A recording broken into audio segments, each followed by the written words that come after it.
Discerning Shootist here for this week for Blue Collar Prepping. I'm finally doing the big reveal of the ultimate doomsday prepper vehicle. The ultimate, the end of the world as we know it, transportation and just suburban utility vehicle. And there it is, in all its splendor and glory. And it's like, while you may laugh, this particular vehicle is not affected at all by fuel embargoes, fuel shortages, rising fuel prices, how much sun there is, or any other thing that I may have already forgotten. And let's be honest, we could all use a little bit more exercise, and we're certainly going to need that because rule number one, cardio. A couple of things that I want to talk about here. It's antique, got it real cheap, got some new tires on it. You can see the front tires blown from when we were using it. The tires are fairly inexpensive, about $4 or $5 a piece. I need to get some new ones. I'm going to buy some extras. Bastion in the front for accoutrements, whether it's survival gear. One thing I'm missing, cup holder. Come around to the back. This is an older Bell child trailer. You can get them all day long for $50 in excellent shape. This was a hand-me-down. A couple of quick points I'd like to point out on when looking for a trailer.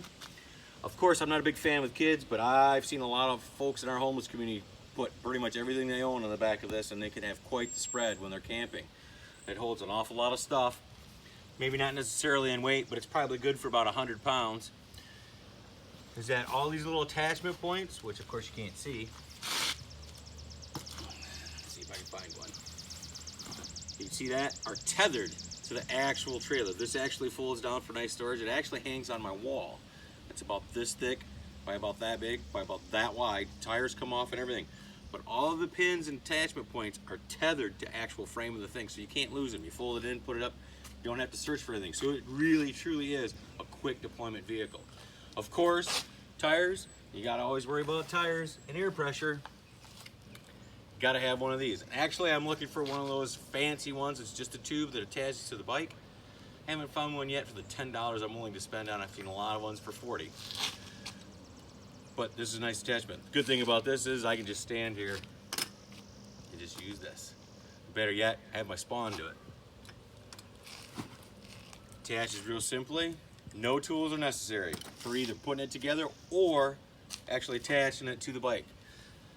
There's a knob here that adjusts and it grabs a hold of this rear frame member, and then a safety strap attaches. It's fabulous. Now, this can fit a family of 3 or maybe 4, or it is dual engine powered, which you're gonna need it. This is a heavy bike. They make a lot lighter ones here recently. Work together. Fabulous things. Next week, we're gonna add the ultimate accessory, the gun boot. Got some attachment points, but I got a little bit of thinking to do. Don't necessarily just want to zip tie it on there. I want to have something a little more permanent so it's out of the way. It might actually go on the other side so it's not in the way of the chain. I don't know. It may not work out, and it might be just a thing where we're putting it back here. So anyway,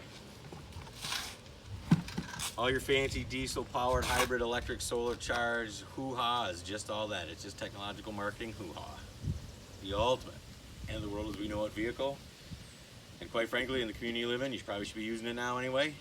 I know I need to. This is the Discerning Shootist.